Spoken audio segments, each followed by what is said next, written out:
for this. Mm-hmm. Do you think that South Sudan is ready for the election before the transitional period ends next year? Right now, the country is not ready for elections before the end of the White Peace Agreement.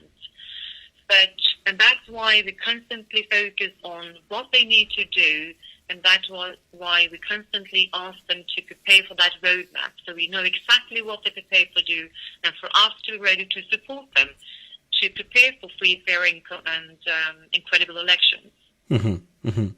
Ambassador, many observers and political analysts believe that the sanctions and the arms embargo on South Sudan failed to bear any fruits so far after many years.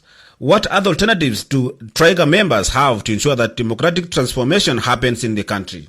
Well, we work in different ways to support democratic forces in South Sudan. But for us, it's really still very much important to encourage the government to implement the peace agreement. It is a very ambitious peace agreement, and we don't expect them to do everything at the same time, but at least they need to start working on it. And there is a chapter on economic reforms, and we do want them to concentrate on that, because we need the country and the government also to start delivering services to the people. And I also said they need to start opening of civil space for people actually to engage in different ways. So there are many ways for the people and for us to continue to engage the government, to encourage them to implement the peace agreement, and by that preparing for elections and hopefully to see a more prosperous future for this country. Mm-hmm. Ambassador, there has been a lack of so many political wills in terms of implementing the peace agreement. To start with, the graduation of the Unified Armed Forces, the bills in the parliament. There are so many things that has not been implemented by this government.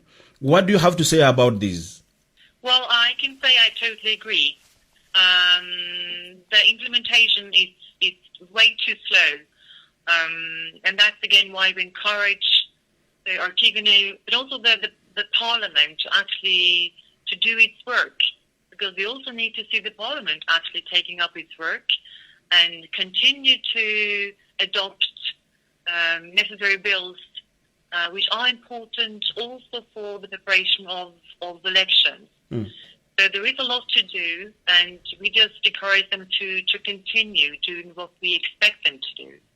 Yes, but also remember, Ambassador, there is also a blame from the government saying that the international community, the Trigger members and the rest, the guarantors of the peace agreement, had done little to support the peace agreement. After the signing, no one is again coming up to ask or to see the process or maybe support the process so that the peace agreement is implemented. Do you believe on what the government is saying, or what can you say about that blame, especially on those who are part of the process of the peace agreement in 2018? Well, what I can say as part of my government is that we are continuing to support the people. We are continuing to support the implementation of the peace agreement, but we cannot force the stakeholders to implement. They have to do the work, and that is what we can do. And of course, we are supporting the country and the peace process in different ways. And I will say, who is actually financing the education of this country? Who is financing the health sector in this country? And I can continue down the list.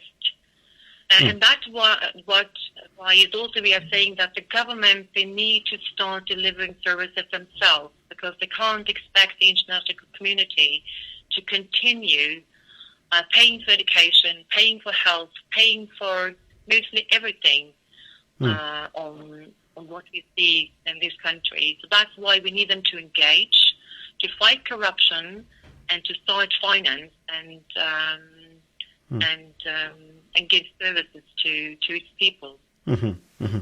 Ambassador, Norway is known to have supported so many projects in South Sudan.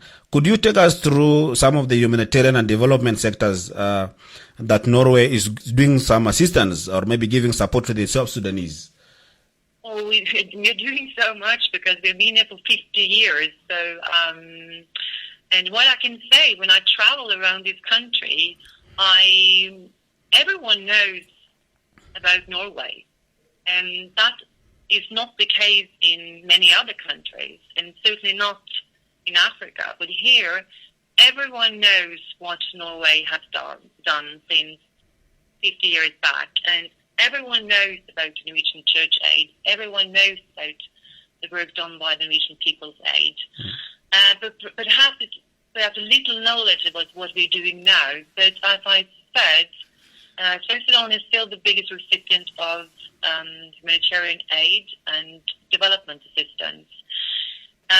We focus on different sectors. We focus on, of course, humanitarian aid, and we try to sort of make a shift from short humanitarian assistance to more long-term development efforts. It's a bit challenging because of the constant and because of the growing needs, humanitarian needs in the country, and the fact that for the time being, close to 70% of the people is actually in need of humanitarian aid. So it's difficult to cut down on humanitarian assistance. But we do support education. We do support food assistance, agriculture, to reduce food insecurity in the country. So there is actually a long list of what we are doing in South Sudan. Ambassador, based on your staying in the country, what is the biggest challenges as an embassy and your members of the Trigger?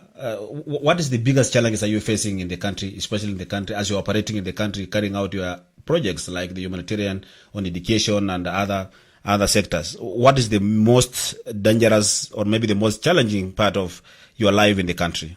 Of course, we are under quite some fair restrictions on what we can do.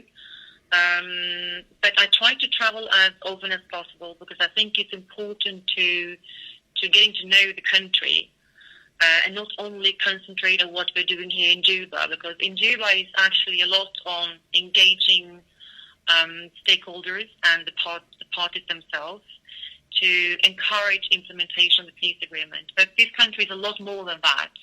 That is why it's important to also to travel around and see what we're doing in different ways. I think one challenge is actually that I feel like I'm saying the same thing all the time. And that is because it's reflecting the fact that we don't see that much development going on. So it's a bit sad that I just have to continue repeating my messages when I, for instance, meet government. I need to continue encouraging them to do different things, to implement what is in the peace agreement. So I think that is a huge challenge, for instance. It's one of them. Ambassador, I will give you this time, maybe if you have a message to the political leaders in the country, especially in South Sudan, and the people of South Sudan, what would be your message to them? Well, I think if I start with the leaders, I will say that peace requires a lot more than a promise not to turn to war. It requires reconciliation and active engagement. I would say show leadership. Show leadership. Show leadership.